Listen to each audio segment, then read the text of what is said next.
On This Week in Enterprise Tech, we have Mr. Curtis Franklin, Mr. Brian Chi here today. Now, IT organizations are constantly finding new ways to secure the edge of their network. Well, what if your GPS location could help ID you? We'll talk about that. Plus, organizations are constantly challenged with large amounts of data and really complex data workflows. What if they could do it without moving their data around? Well, our guest today, Aran Vananu, he's the CEO of Verada. He's going to talk about data processing and ensuring your organization gets the most of their data. You shouldn't miss it. Twyett on the set.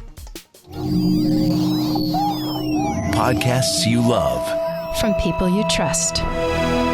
This is Twit. This is Twyett. This Week in Enterprise Tech, episode 444, recorded May 21st, 2021. A quicker dip in the data lake. This episode of This Week in Enterprise Tech is brought to you by Things Canary. Detect attackers on your network while avoiding irritating false alarms. Get the alerts that matter. For 10% off and a 60-day money-back guarantee, go to canary.tools/twit and enter the code TWIT in the How Do You Hear About Us box. And by Technology Powers X.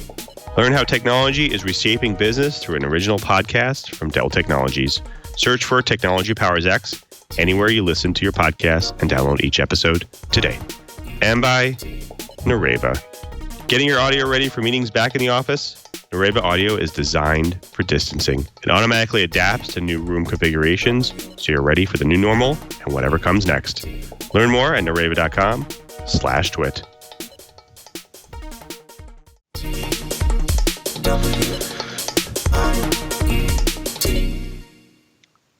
Welcome to Twyett, This Week in Enterprise Tech, the show that is dedicated to you, the enterprise professional, the IT pro, and the geek who just wants to know how this world's connected. I'm your host, Louis Maresca, your guide through this big, giant world of the enterprise.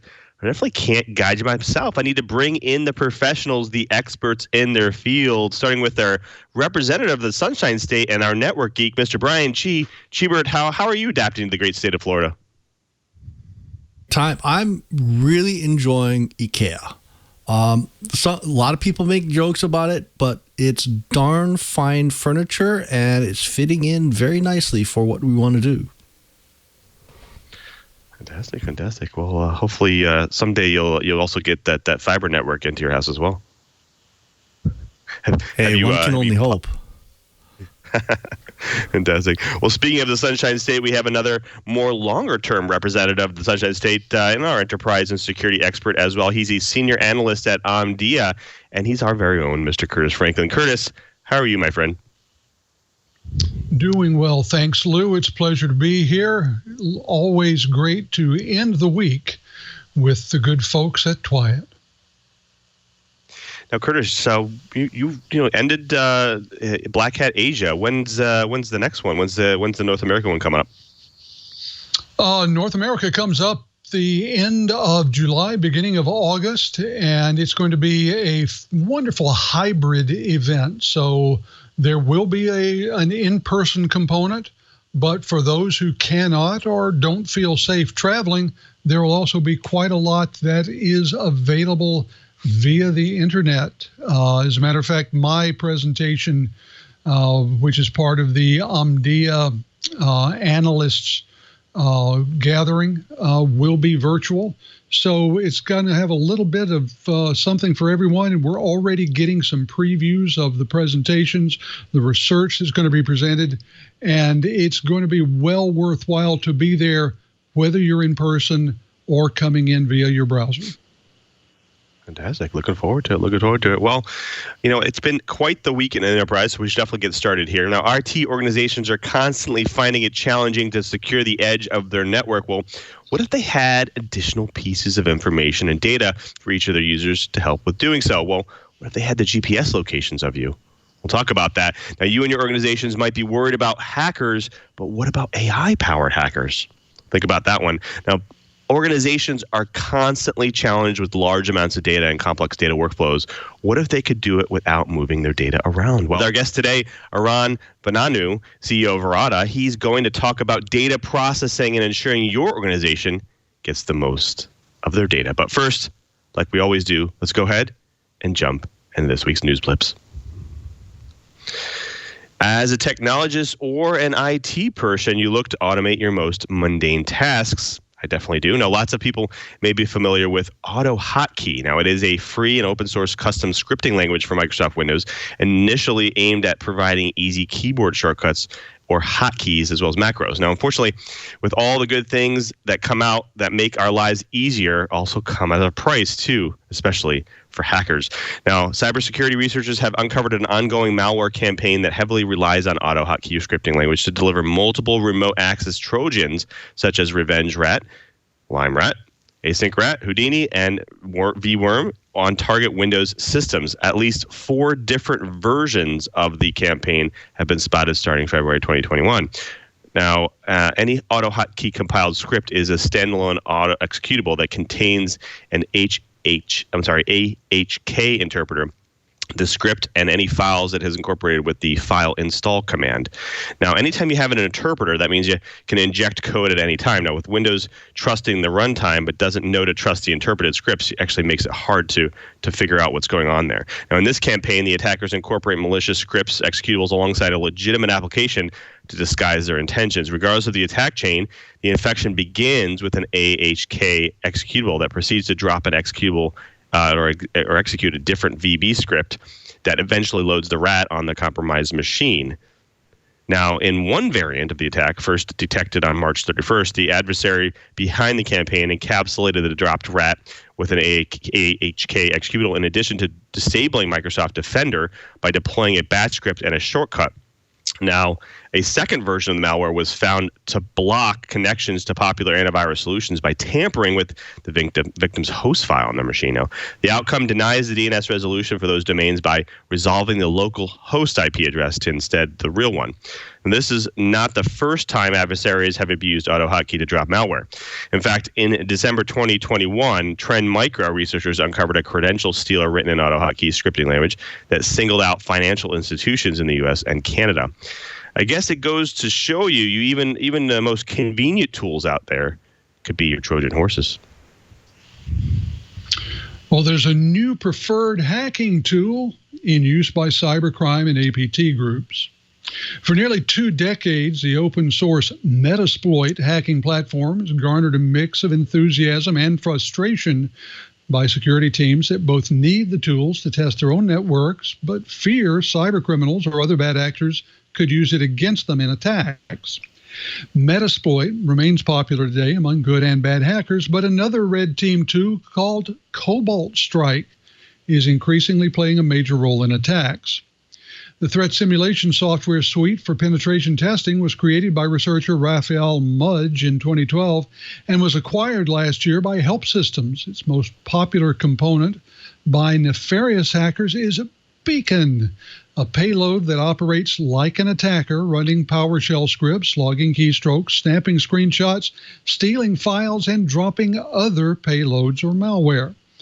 New data from Sophos shows that Cobalt Strike is one of the top 5 tools used by attackers. It's also a key element when attackers employ PowerShell commands to camouflage their activity on a victim's network, with nearly 60% of PowerShell exploits employing Cobalt Strike and some 12% of attacks using a combination of Cobalt Strike and Microsoft Windows tools like PowerShell and PsExec. In one of its more high-profile uses by attackers, the Russian GRU hacking team behind the SolarWinds supply chain attack campaign built custom shellcode loaders that dropped Cobalt Strike payloads. The Teardrop and Raindrop malware components of the attack were the pieces in play. Researchers at Red Canary have spotted attackers wielding Cobalt Strike in targeted attacks, including payment card theft and ransomware campaigns. They described incidents where attackers using Bazaar malware used Cobalt Strike payloads in advance of dropping Ryuk ransomware on the victim. All of this going on within a 2-hour window. Well, as a new resident of Orlando, Florida, I want to remind my friends all across the United States, especially those on the coastlines, that hurricane season is coming up and it's time to get ready. So this first link is actually an Amazon product. It's a sealed bag. All you do is you literally add water and it expands into this big dam that you can place across a doorway. Now, the second link I'd like to share with you is for doorways that you know that always flood. It's a rigid door dam, and it goes right across the doorway. And Ant, if you go to that second picture down on the bottom, the list, the idea behind this is it clamps into place on your doorway and seals up the doorway really nicely. So you need to get your hurricane supplies in for your data centers and your homes while you can still order them. So the problem is if you wait until there's a hurricane coming, forget about it. So if you have some of these things in stock, the rigid door seals, the instant door, the door dams and things like that, get your fresh batteries, maybe some extra flashlights, maybe one of those giant battery packs, like the solar generators. Has your diesel generator been serviced recently? You might even want to, God forbid, stock some MREs just in case some of your staff gets trapped at the data center during the emergency. Great ideas. Thanks, Chibert. Well, each Patch Tuesday, IT organizations eagerly await the next thing they have to update to ensure they aren't vulnerable. Well, this Patch Tuesday didn't disappoint. A researcher has released a proof of concept from one of the exploits described in the release. Now, starting with CVE 2021-31166, a use after free highly critical vulnerability in the HTTP protocol stack, which is the http.sys file for the kernel, that could lead to wormable remote execution. Now, Microsoft discovered the flaw internally, releasing a patch in its May Patch Tuesday update. And this was the most severe bug in the batch, an HTTP.sys issue that requires neither user authentication nor user interaction to actually exploit. Sounds scary? Well, an exploit would allow RCE with kernel privileges or denial of service attack. Now, with what it actually enables here is it enables an application to communicate with other devices. It can be run standalone or in conjunction with Internet Information Services. Now, in most situations, an unauthenticated attacker could send in a specifically crafted packet to a targeted server utilizing the HTTP protocol stack to process packets. Now, with a CVSS score of 9.8, pretty high, the vulnerability announced has the potential to be both directional and directly impactful, and is also exceptionally simple to exploit, leading to a remote and unauthenticated denial of service. In fact, a blue screen of death for affected products. Now, the problem lies in how Windows improperly tracks pointers while processing objects and network packets containing HTTP requests. The vulnerability only affects the latest versions of Windows 10 and Windows Server. That means there's a limited attack surface here, but nonetheless, you should still patch your machines. Now, let's talk a moment about the life cycle of most exploits. Now, first, a POC of the exploit is published, and after it's in the wild, a vulnerability moves into the stage of public disclosure. Next, the vendor patches the vulnerability. Finally, the vulnerability goes down to pass. If it's patched, that's it. End of life. If not, the exploit's still there, waiting to be purchased on underground forums and set free on whichever unlucky victims haven't yet patched. Hopefully that's not you. Now, I guess this goes to show you make sure you have a deployment plan in your organization to quickly and efficiently deliver those patches each month, or you might find yourself in a world of hurt. Well, you ever wonder why vendors talk about patching so quickly and why they place such importance on coordinated disclosure? Well, a presentation at this week's RSA conference has the reason. Researchers reported that criminals began to scan the internet for vulnerable Microsoft Exchange servers within 5 minutes of the disclosure of critical zero-day flaws patched in early March. Palo Alto Networks researchers examined threat data from 50 organizations and some 50 million IP addresses collected in the first quarter. Their analysis revealed hackers scanned to inventory vulnerable internet access once per hour, and even more often every 15 minutes or less, following the disclosure of CVEs. Within 5 minutes of Microsoft's disclosure of the Exchange server vulnerabilities, people from around the world were scanning for exposed servers. Now, there are several factors that work in the attacker's favor, such as cost. The report notes criminals would only need about $10 to rent the cloud computing power they needed for imprecise scans for vulnerable systems. Researchers believe attackers' quick response to the Exchange server flaws is not a one-off event, but part of a growing trend. As researchers were analyzing data for the report, they noticed scans began within 15 minutes of disclosures for flaws in other internet-facing products. Researchers found global enterprises encountered new serious vulnerabilities about every 12 hours. These included insecure remote access via RDP, Telnet, SNMP, VNC, and others, database servers, and exposure to zero-day flaws in products such as Exchange Server. Well, U.S. Airlines may start weighing passengers at the gate. Okay, don't get your knickers in a twist. This is voluntary, but this study could very well save your life someday. The reality is, if you watch air disasters like I do, you quickly find out that weight imbalance has contributed to quite a few air disasters in history. The base problem is the assumed average weight of an air traveler has changed, and the average weight of baggage has also changed. So what the FAA is trying to do is to get air travelers to voluntarily allow themselves to be weighed so that a new average air traveler's weight can be created for those pilot calculations. I suspect that the folks at the FAA will also eventually start weighing carry-on baggage for the very same reason. Now, when we talk about ransomware attacks, we normally mention hospitals, municipalities, or even small businesses. Now, I guess if the hackers are targeting places like that, insurance companies are actually not out of the question.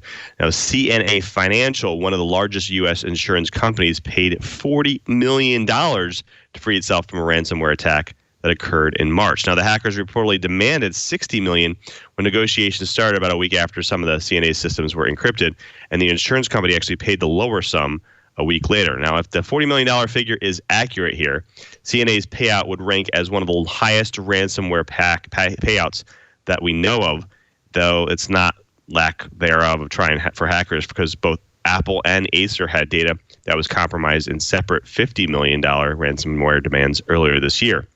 Now, it also seems like the hackers are looking for bigger payouts. Just this week, we saw reports that the Colonial Pipeline paid a $4.4 million ransom to the hackers.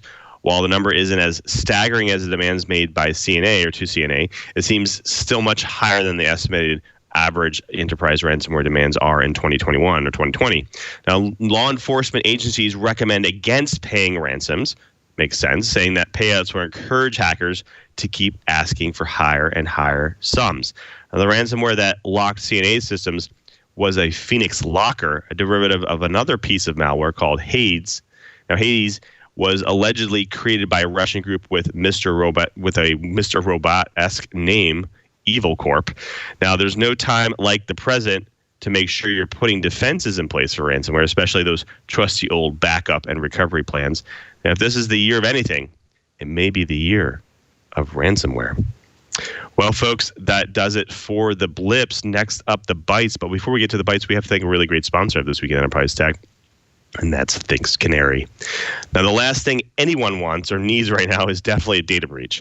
Rather than the villain lying in wait, you have a hero. That's Think's Canary. Now, you may have heard a few companies usually find out too late they've been compromised. Even after they've already spent millions of dollars on IT security, they find out it wasn't enough. Now, Canary has completely changed the game here.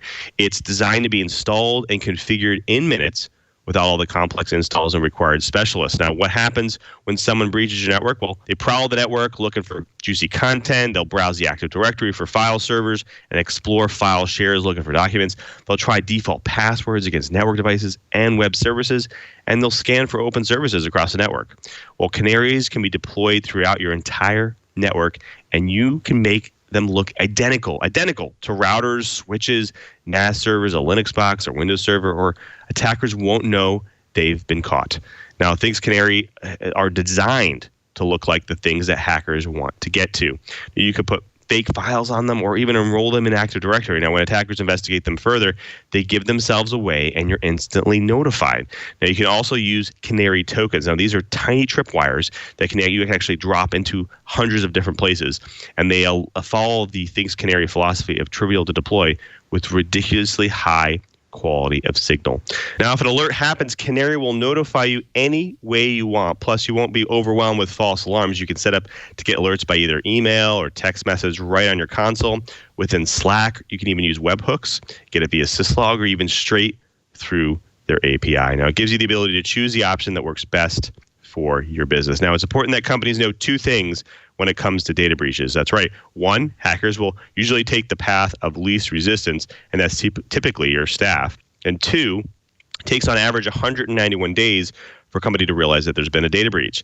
Now, that's a long time for hackers to be on your network. That's where Things Canary comes in to help solve the problem. Now, the people behind Canary have been in the security game for almost 2 decades. They've trained companies and militaries and governments on how to break into networks, and they've used that knowledge to build Canary. Now, Things Canaries are deployed all over the world on all 7 continents and are one of the best tools against data breaches. Now, visit canary.tools/twit for just $7,500 per year. You'll get 5 Canaries, your own hosted console, upgrades, support, and maintenance. And if you use code TWIT in the How to Hear About Us box, you'll get 10% off the price for life.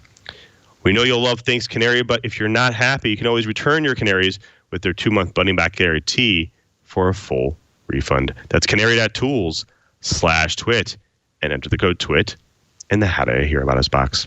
And we thank Things Canary for their support of This Week in Enterprise Tech.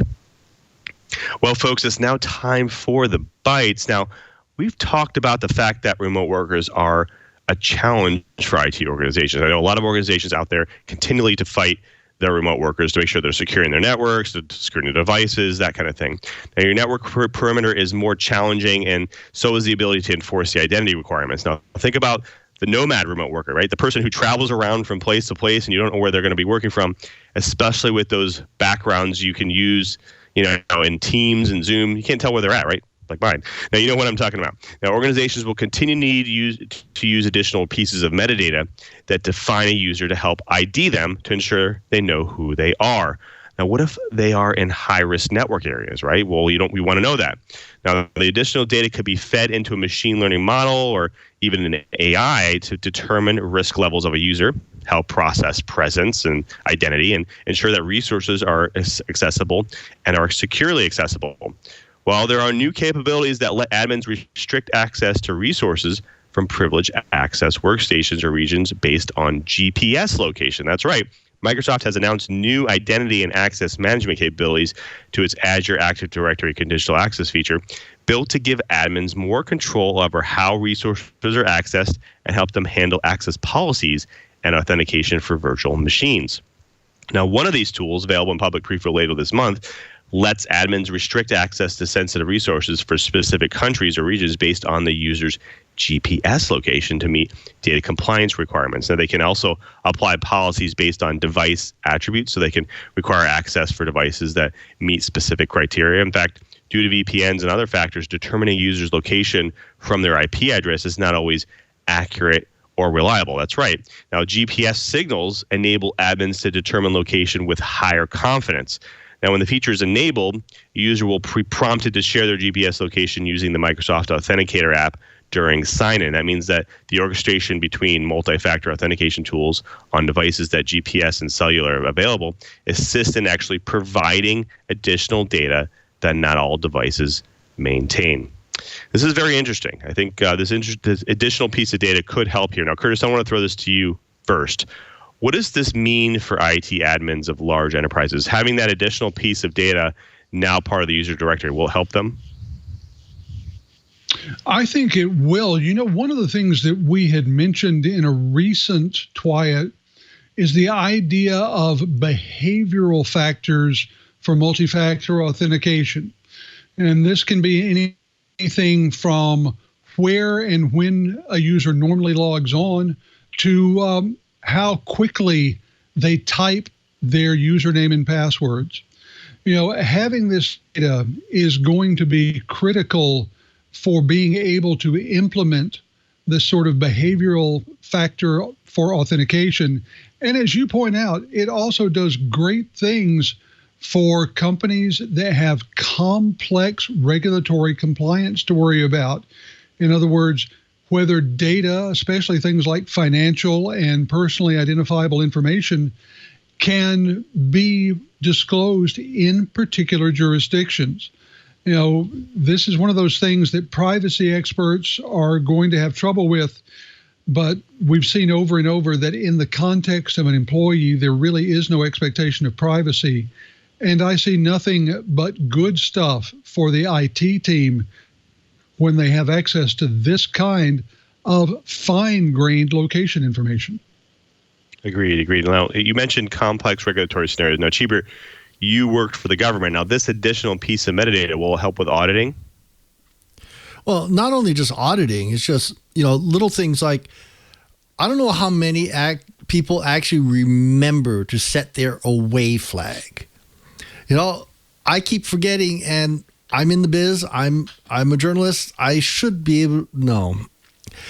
Having the ability to set GPS location during your authentication means we can more accurately do things like making sure we set away flags, making sure things like we use the most efficient VPN connection or VPN server or portal or something. It also means little things like if we start up a VPN that's going to provide us a direct linkage into corporate resources, it would be good to make sure it matches, say, our travel schedule. So I can foresee someday in the relative near future that maybe this authentication is going to get tied into our calendars so that we make sure that we lock away resources that should only be done at the home office and provide us with the resources we really do need securely. Because I'm sorry, our friends, the hackers, are getting better and better at this, and having the ability to limit the attack surface I think is going to be a really spectacular thing, not only for the private sector, but also for governments, you name it. It's all about limiting attack surface. Right. Indeed. Now, Curtis, the interesting thing here is, obviously there's MDM solutions out there. They manage your devices. You combine that with MFA. Now you have this authenticator. You're already getting additional data from the device. You're getting the health of the device. You're getting, obviously, now the location of the device. And you're combining that with authentication and identity workflows. It sounds like now that, this will make sure, one, your device is not compromised. Two, it will make sure that the user who's supposed to be using biometrics and other things for the authenticator is the correct user.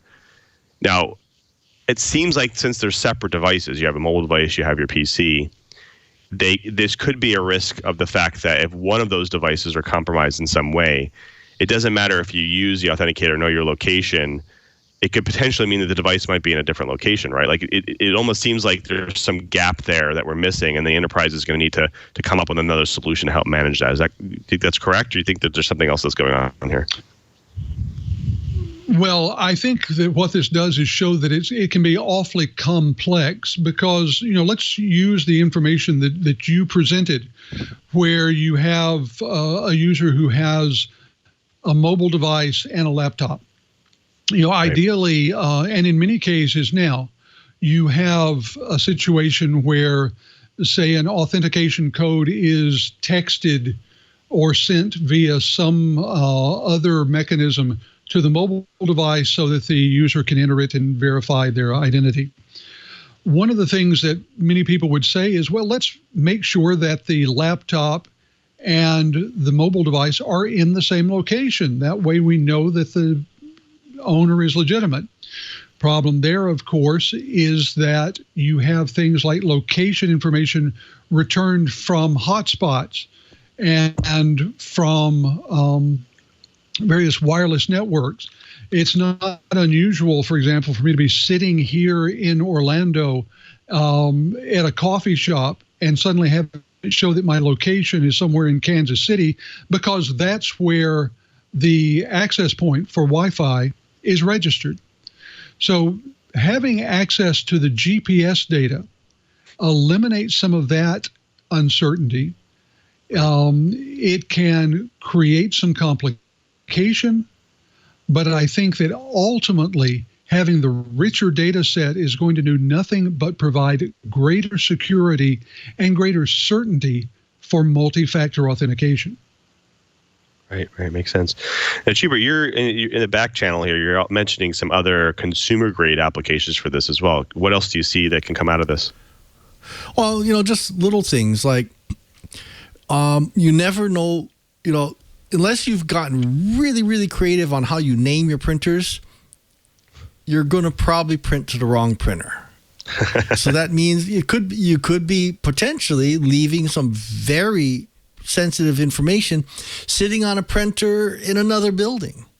So having a GPS means, little things like going to the correct printer or only providing physical access to the correct building.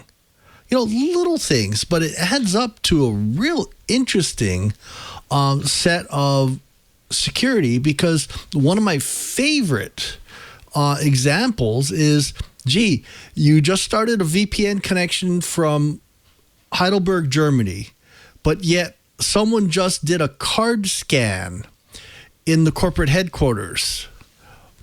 Separately, no big deal, but together, that's one heck of a data breach. So little things GPS could do to make everything a lot more secure, which I think might be a good thing.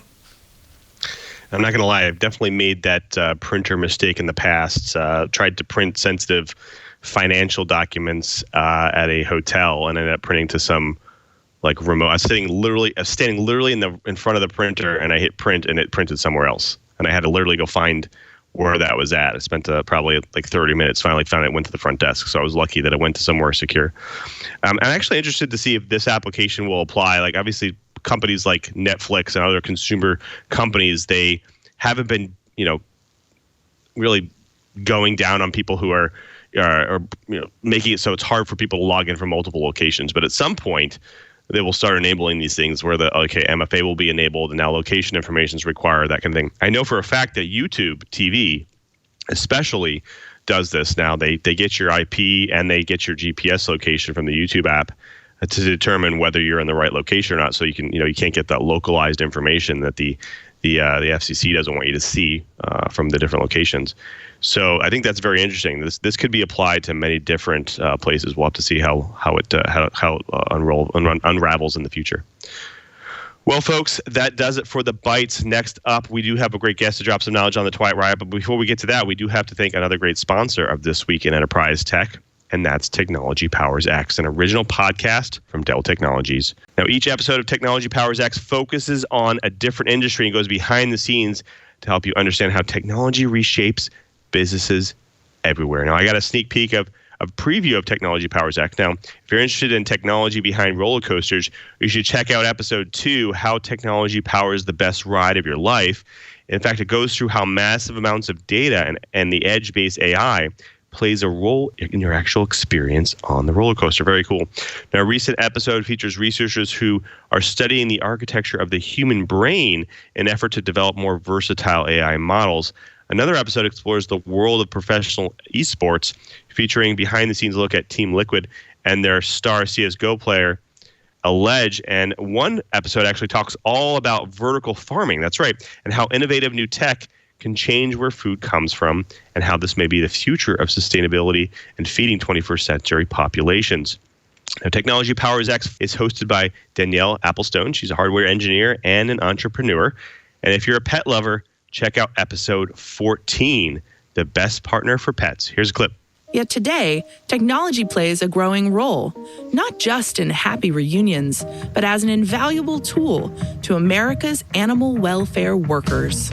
Now, search for Technology Powers X anywhere you listen to podcasts and download each episode today. That's Technology Powers X. Download it today. My thanks to Technology Powers X for their support of This Week in Enterprise Tech. Well, folks, it's my favorite part of the show. We actually get to bring in a guest to drop some knowledge on the Twilight Riot. And today we have Eran Vanananu. He's the CEO of Verada. Eran, welcome to the show. Thanks for having me. Absolutely. Now, our audience loves to hear people's origin stories. Can you take us through a short journey through tech and what brought you to Verada? Sure. Do you have enough time for a 50-years-old startup guy? You know what? Take us on the short version of that. Yeah. Okay, so I actually started my career in a startup during the 90s. It was something in between Waze and Google Maps at that time. And that was even yet before the WAP was invented. We were the first in the world that did turn-by-turn navigation, and mobile phones were like this, black and white, and that was a nice era. And from there, I spent like a decade at the embedded business. And I had the honor to be part of the team that took J2ME at that time. That's the first software stack on mobile devices. Invention as part of as part of Sun Microsystems, and which after like 10 years or so become Android, what we know today. And if I'm jumping another decade, so that's where like I was first exposed to real data and data analytics. So the first few years were like where I was at NICE. We were like, I led the enterprise division at that time. And what we did, we enable a contact center to convert structured and unstructured data into actionable insight for contact center. And after a few years, I spent around 5 years at LivePerson as the global CTO. That's the company that brought messaging and chat to the enterprise. And that's a true big data organization, bringing billions of smart conversation between consumer to brands. But if I'm trying to summarize this like 10 plus years in the data space, the overall experience was kind of a never-ending story running after my tail from data perspective. You know, starting from like business needs and trying to translate that into data warehouse, data marts, going through data modeling, ETL, ELT, data copies, partitioning, clustering, indexing, caching, and that's obviously it's time consuming. But the overall feeling is a constant, I would say, compromising on cost and performance, compromising on time to market, on quality. Right. And it's feel like running after, my tail.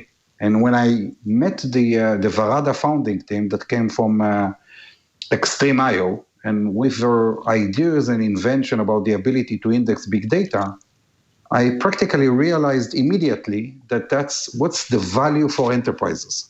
It solves the pain for many CTOs and CIOs. And as a global CTO at LivePerson, I met a lot of CTOs, CIOs from the Fortune 500.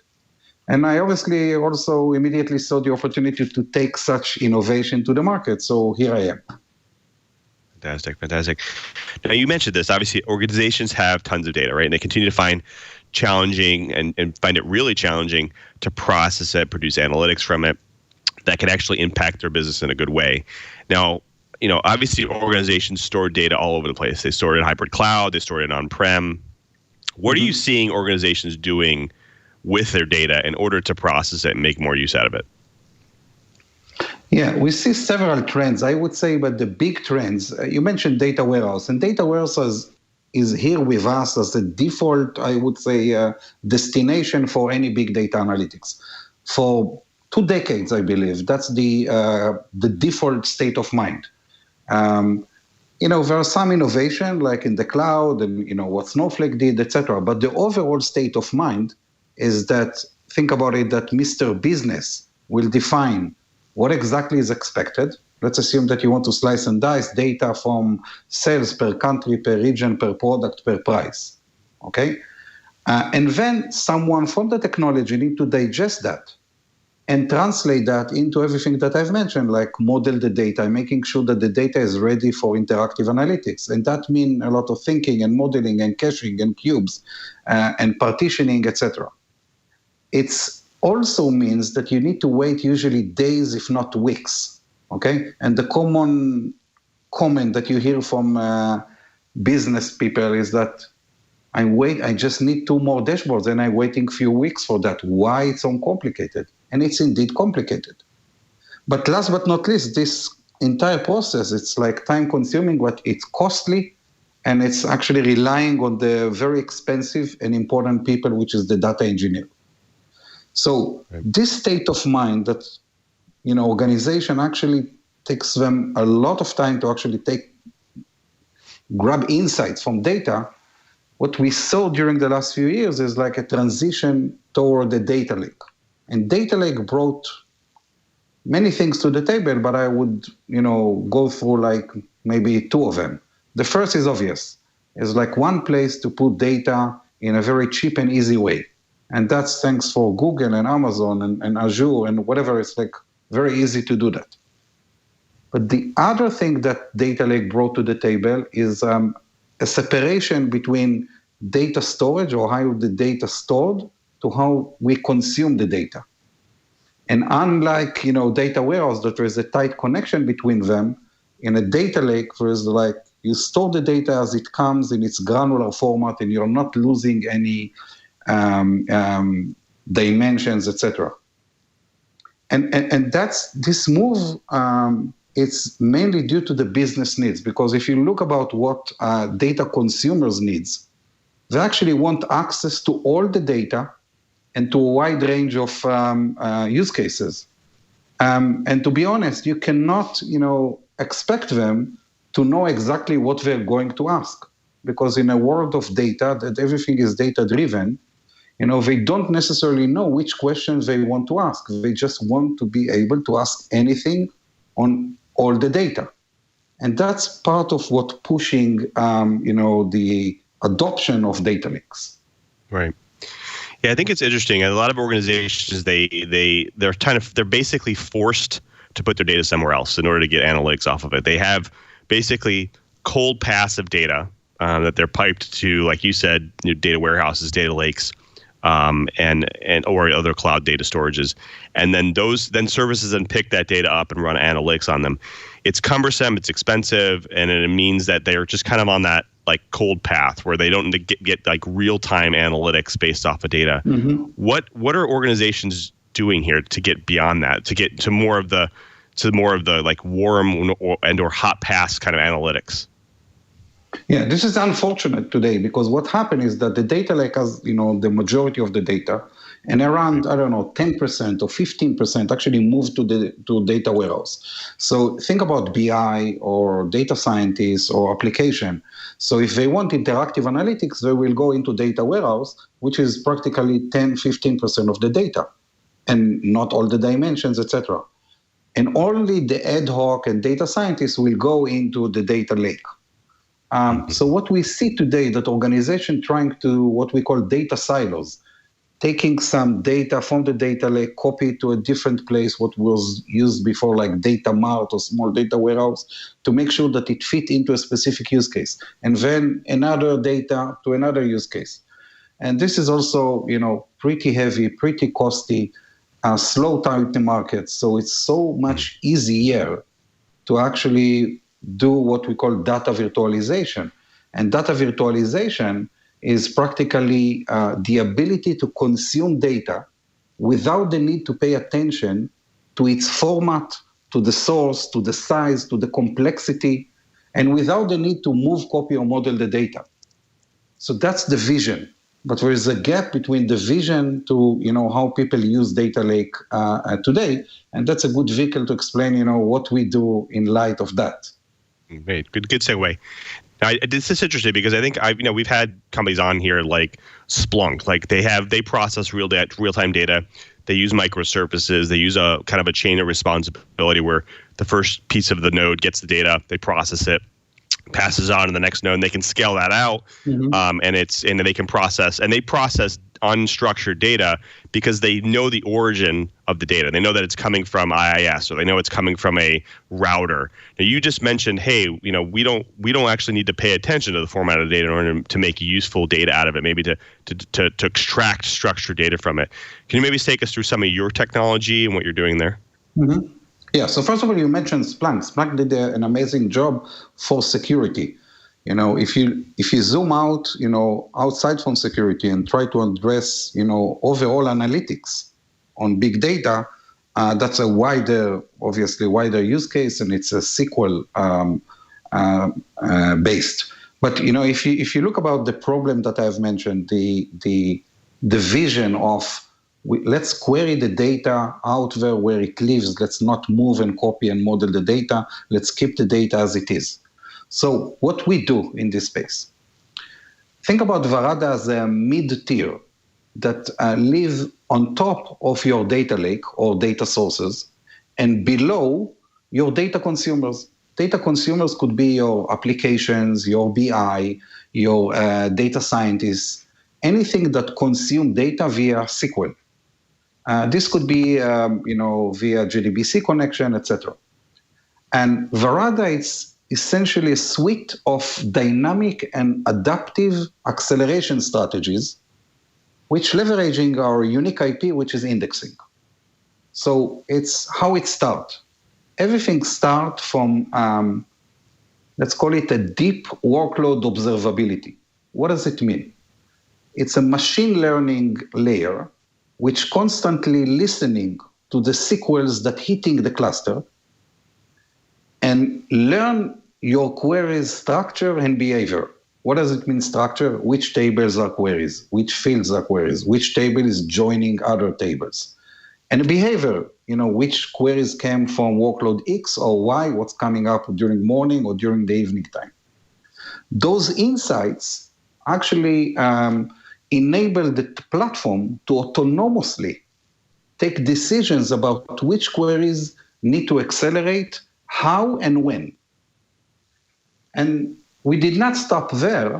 We actually added another layer that take into consideration some business hints.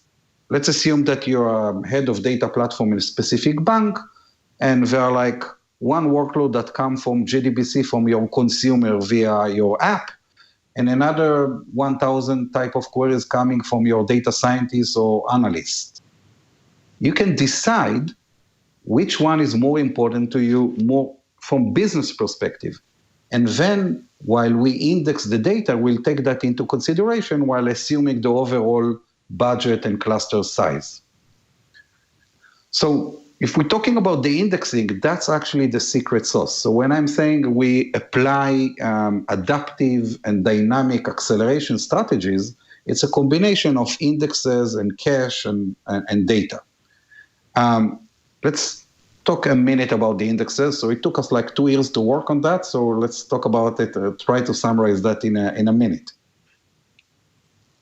So before you do that sounds like, actually, I want to dig into that a little bit more. But before we do have like another great sponsor of This Week in Enterprise Tech. So let's get to that first, and then we'll bring you back. I want to dig in a little bit more about the indexes inside of the secret sauce to the recipe, especially. But before we do, let's go ahead and thank another great sponsor of This Week in Enterprise Tech, and that's Nareva. Now, remote work has allowed us to work at a distance, but what happens when you head back to work, right? Well, meetings and conference rooms are still a thing, but so is the hybrid workplace. Now, distancing can have big implications for meeting room audio and may require changes to the room's configuration. And you need good mic coverage when people are distanced in a meeting space. Well, you don't have to look any further. Nareva makes this all possible. Now, beamforming systems need adjustment, often by expensive technicians. Now, tabletop systems may require additional mics and would have to be sanitized between each meeting. Now, both may require meeting participants to actually change their behavior, like sitting in a predetermined spot or which direction they face. Now, what if there was a better way to get clear, reliable audio and let your team act naturally and still stay safe and feel safe? Well, one analyst called Nareva Audio the first socially distanced mic system. Now, Nareva Audio is designed for distancing. Now, Nareva uses a completely original approach to audio conferencing called microphone mist technology that has 4 patents. So it's going to be good and it's going to be awesome. Now, the HDL 300 system becomes the first microphone and speaker bar to be certified for large meeting spaces up to 15 feet by 28 feet. It fills a room with thousands of virtual microphones, and the audio automatically adapts to any room configuration. Now, you can get true full room coverage so people can be heard from anywhere in the room, no matter where they sit or face and how they are distanced. Now, you don't need to bring technicians with Nareva Audio. You can install microphones and speaker bars on the wall all yourself. And the Nareva console puts device management into your hands and on your own terms, adjusting settings and install firmware updates, check device status, and more, all from secure cloud-based platform here. Console is included with every Nareva audio system now, and when you enroll your system, you'll receive an extra year of warranty absolutely free. Nareva Audio products have won numerous awards, including the top new technology award at ISE 2020 for the Nareva HDL 200 system. No matter the size of your room, they have a full line of systems for small, medium, and large spaces. HubSpot is a happy customer. Jimmy Ann, their principal collaboration engineer, says, "We are so impressed with the sound quality, ease of install, and ease of use of the HDL 300. It was a no-brainer for us to adopt it." To learn more how Nareva Audio is the simple and cost-effective way to let your teams distance in meetings and still act and converse naturally, visit nareva.com/twit. That's NUREVA.com/twit. And we thank Nareva Audio for their support of This Week in Enterprise Tech. Well, folks, we've been talking with Eran Vanananu. He's the CEO of Arada. We've been talking about data lakes. We've been talking about data analytics. I do want to bring my co-host back in because I want to get the spin of the enterprise side of things here as well, because there's lots of different solutions in the enterprise space. Curtis, I want to throw it to you first. Thanks so much. Eran, you talk about what is, without question, the holy grail of data access, and that is very rapid responses to ad hoc queries. Now, you know that other organizations have different solutions for doing this. I'm thinking in particular of SAP and their HANA database, where the biggest part of the answer is shoving everything into memory. How would you compare what you're doing to something like HANA in terms of both its effectiveness and the cost to implement? Yeah, so HANA and in-memory in general is a nice approach, but it's expensive, like 10, 20 times more expensive, and there is so much you can put in memory. The vision and the freedom and the desire is that I can query anything in the data lake, and I don't need to prepare in advance. I don't want to store anything and prepare to what I'm going to ask. Few weeks ago, I think that I saw the show with Dane from Presto, and we took a decision. So we did not invent the wheel. Our invention is the indexing, and we bet on the SQL engine or SQL query, which is Presto. Presto is a distributed SQL engine that enables to query data where it lives. It scales amazingly. It splitted every SQL to many, tasks and scale between the workers. It's enable you to query many data sources, so you can slice and dice data from S3 and slice and dice it with MySQL or Postgres or whatever. So it's a totally different and much more modern ability. And we embrace the data lake architecture and leverage Presto and Presto community. So we actually leverage both and benefit from both. I do want to throw it over to Chibert as well. Chibert? Well, this all sounds great, and I like the fact that it's less expensive than the SAP solutions. So this brings me to, I'm a small to medium-sized business. Where do I go? What kinds of things can I do to get started in this world and start taking advantage of this amazing world of data lakes? Where can I go? does Verada have a trial program or something that I can tap into? Yeah. So first of all, if you're a small and medium business, you definitely want a solution like Verada, because what Verada does for you, it's autonomously decide what to index and how to index and when to index. You don't have data, a big data platform team and data engineers that need to move the data, etc. So we made our trial version available in AWS Marketplace. So anyone can download this version and play with a single node and see the magic. And the magic is just play with the system. The system will learn your SQL structure and behavior and will adapt itself. So after a few hours, you will start seeing that the system is up to date and caching and indexing the right data, and query just fly. Fly, could be somewhere between 5 times faster to 100 times faster. The more selective you are, the better we use the index. So we see complicated query that looking for anomaly detection or trend analysis that could be 60 times faster, 100 times faster than any other solution. Amazing. Well, Eran, thank you so much for being here. Unfortunately, we are running low on time, but I do want to give you a chance to tell the folks at home where they can go to find out more around Verada and how they can get started. Yeah, so first of all, in our website, we have a lot of information. Do follow up or follow us at LinkedIn. We sometimes, share more information and articles. We have a lot of blogs and benchmarks within our website. And as I mentioned, at AWS Marketplace, a single node for a free trial for 2 weeks is available, and we are always here to support and help you. Fantastic. Well, thanks again for being here. Well, you've done it again. You sat through another hour of the Best Dang Enterprise podcast in the universe, so definitely tune your podcatcher to Twiet.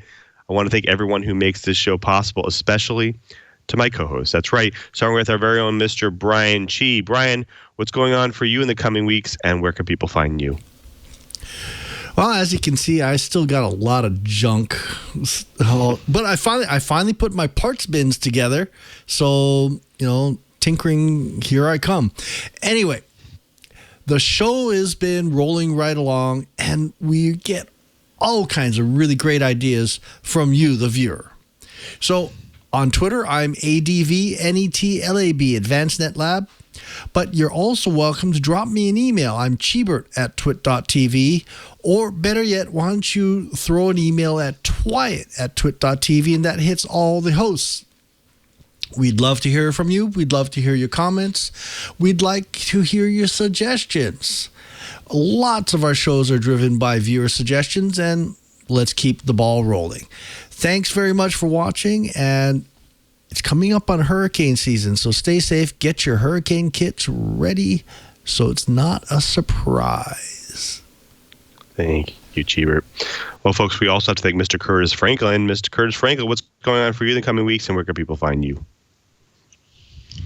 Well, I'm going to be getting ready for Black Hat USA. I'm also working on research on little things like vulnerability management and next generation SIEM. Got a couple of articles coming up that I'm working on. One on something, on precisely Cisco's takeover of Kenna Security and what that might mean. Another, a quick look at a company that has been on This Week in Enterprise Tech, Path Solutions, looking at what they can do for security. So all kinds of stuff coming up, plenty to keep me busy. But I always want to hear from the Twiet Riot. Drop me a direct message on Twitter at KG4GWA. That's also where I will have information on all of my writing and much of the writing of my colleagues as well. Thank you, Curtis. Thank you guys for being here. Well, folks, we also have to thank you as well. You are the person who drops in each and every week to watch and listen to our show and to get your enterprise goodness. We want to make it easy for you to watch and listen to catch up on your enterprise news. So go to our show page right now, twit.tv/Twiet. There you'll find all the amazing back episodes, the show notes, the co-host information, the guest information, and the links of the stories that we do during the show. But more importantly, next to those videos there, you'll get those helpful subscribe and download links. Support the show by getting your audio version of your choice, a video version of your choice, and listening on any one of your podcast applications, because we're definitely on all of them. So definitely subscribe. Plus, you may have heard we have that major announcement of Club Twit. Love Club Twit. What it is it's a member-only ad-free podcast service with bonus Twit Plus feeds. Join the club for $7 a month, and you'll get exclusive access to a members-only Discord channel on it right now. I have a great set of characters in there.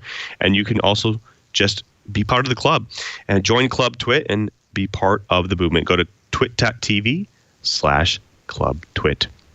Now, after you join, after you subscribe, you can impress your friends, your family members, your coworkers with the gift of Twiet. Because you know what? We talk a lot about some fun tech topics here on the show, and I could definitely guarantee they will find it interesting and fun as well. So definitely share it with them. Of course, if you've already subscribed and you're available these days at 1:30 p.m. Pacific time on Fridays, we do this show live. That's right. You can go to live.twit.tv. You can watch the stream, watch how the pizza's made, watch the behind the scenes, all the banter that we do.